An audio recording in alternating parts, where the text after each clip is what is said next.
pemirsa, kalau Anda ingin menonton acara ini, tontonlah acara ini sampai selesai, sehingga Anda tidak gagal paham.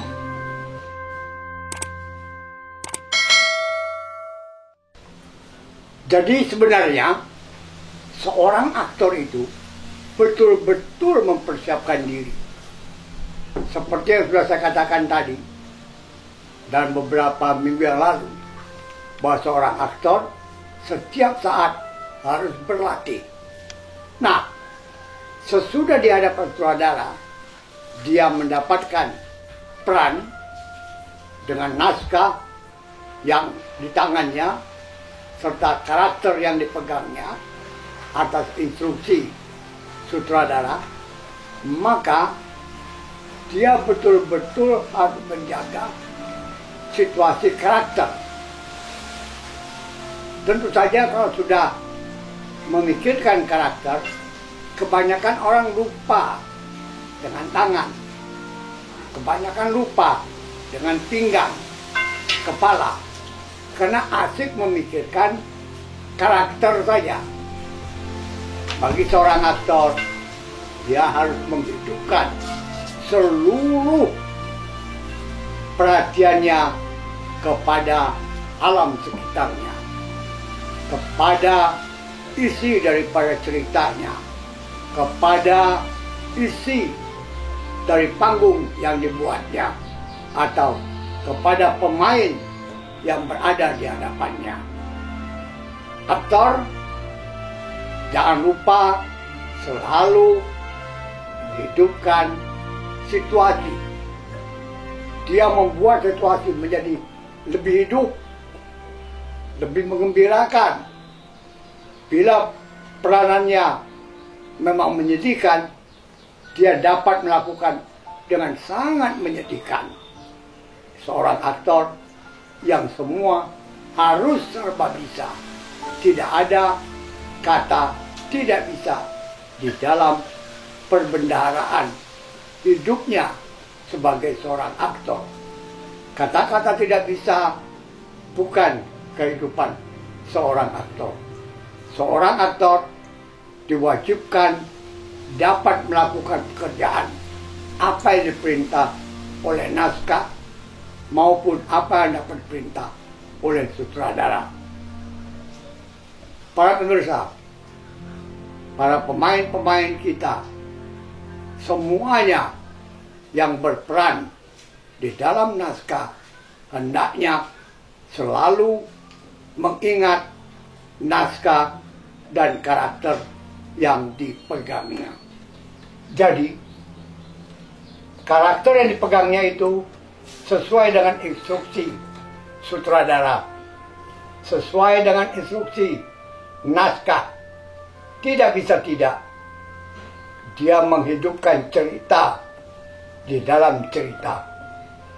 Cerita dalam naskah mengharuskan dia ganas, maka tentu saja dia harus berwajah ganas. Tapi ada ganas yang lembek, atau katakanlah yang kalem, atau katakan yang lembut. Di dalam kehidupan sehari-hari ada hal-hal yang lembut, tapi dia adalah orang yang sangat kasar. Seperti pernah kita baca di koran-koran, orang yang lembut, lemah lembut, tiba-tiba ganas, memporak-porandakan pasar karena dia merasa tersinggung di dalam kehidupannya oleh orang kampung atau oleh orang pasar tersebut. Ini harus bisa diperankannya, walaupun itu hanya sebuah permainan. Walaupun itu menghidupkan sebuah permainan, tapi disitulah letak inti seorang aktor dapat memainkan peranan yang diinstruksikan dalam naskah maupun instruksi sutradara. Para pemirsa, menjadi seorang aktor adalah sebuah pekerjaan.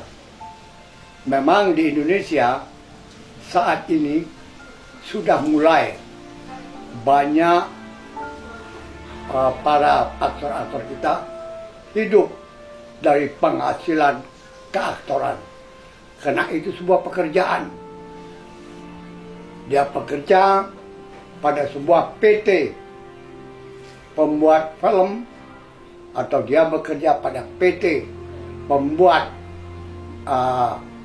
film dokumenter, atau yang berkaitan dengan peranan manusianya, maka situlah dia hidup sebagai pekerja orang-orang film. Para pemirsa, banyak sekali aktor kita sekarang sudah mulai belajar tentang kehidupan. Banyak aktor kita memang kaku, tapi lama-lama. Nah, lama-lama jangan terlalu lama. Nanti nama kata orang tidak maju-maju.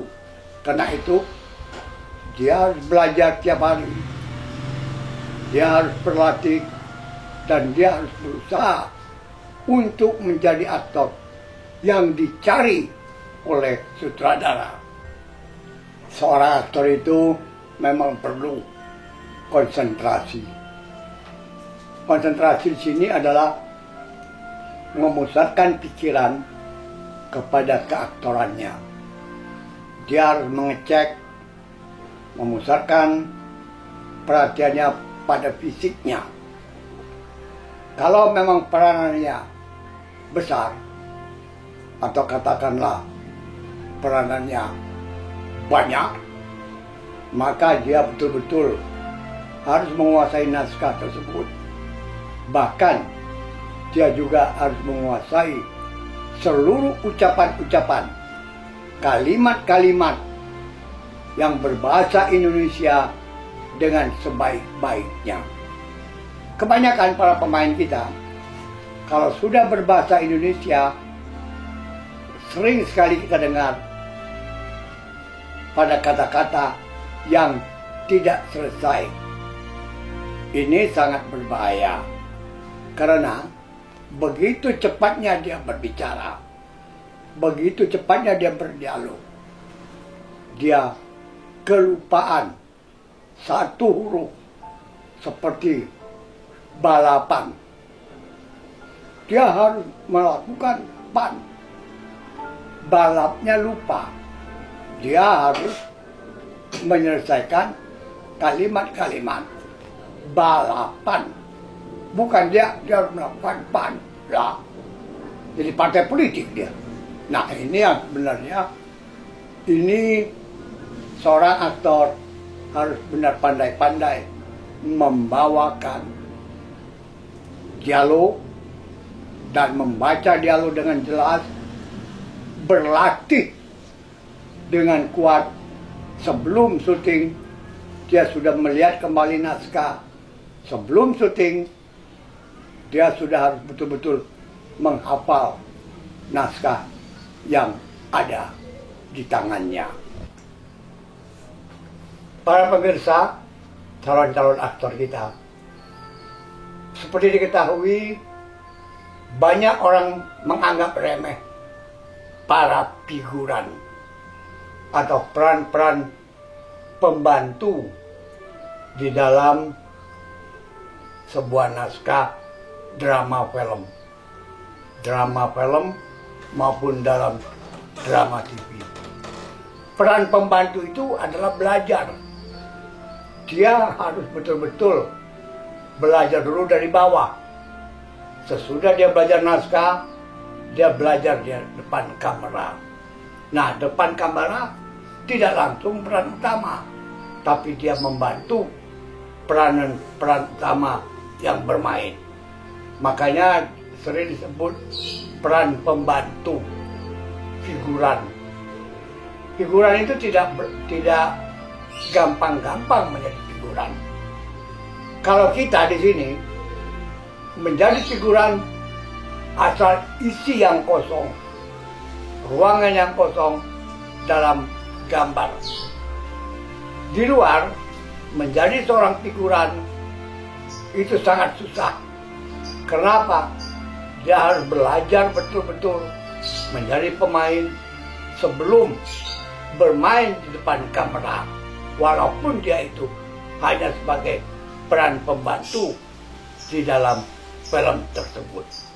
Nah, ada figuran-figuran yang merasa kecewa karena begitu datang pagi sampai malam tidak syuting. Ini yang salah bukan pemainnya, bukan figurannya, tapi yang salah adalah sutradaranya. Karena sutradara tidak menyampaikan kepada asistennya berapa orang yang harus disut, berapa orang yang harus ditembak di dalam kamera. Jadi para pemain itu, para pembantu-pembantu pemain itu tergantung kepada sang asisten sutradara berapa orang yang diperlukan. Kebanyakan kita lupa bahwa peran figuran itu sangat penting sekali dan sangat pokok sekali di dalam hal bermain. Seperti figuran ibu rumah tangga. Kalau tidak ada ibu rumah tangga, atau katakanlah pembantu rumah tangga, maka akan sibuklah saudara meminta peran pembantu rumah tangga.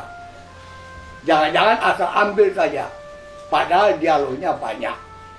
Disinilah saudara berperan sangat penting di dalam melakukan kehidupan dalam sebuah cerita.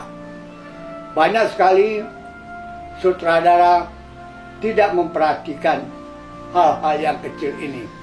Karena itu, asisten sutradara harus benar-benar mengerti untuk disampaikan pada sutradara apa saja yang perlu dibutuhkan oleh cerita ini.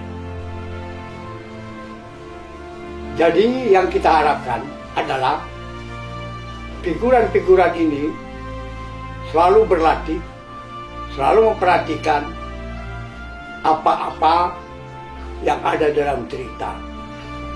Tidak hanya bermain berdasar panggilan saja, tapi memang ada dalam cerita.